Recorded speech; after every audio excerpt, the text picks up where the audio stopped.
पापा मैं तेरी धड़कन हूँ और मेरी।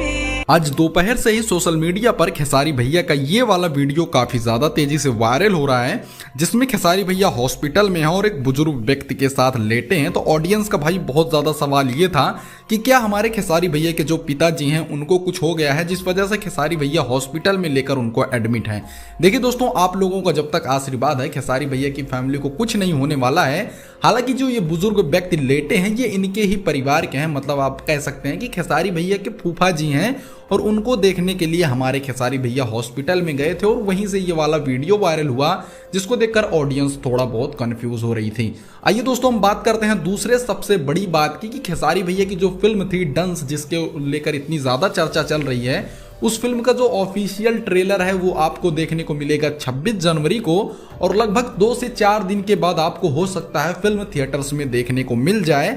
अगर आप भोजपुरी को बदलना चाहते हैं तो आप लोग इस फिल्म को जरूर सपोर्ट कीजिएगा। वैसे दोस्तों, आपको क्या लगता है, क्या साउथ इंडस्ट्री की तरह खेसारी भैया की इस फिल्म को हर एक भाषा में डब कर हर एक जगह रिलीज करना चाहिए? नहीं, हमको कॉमेंट करके जरूर बताइएगा।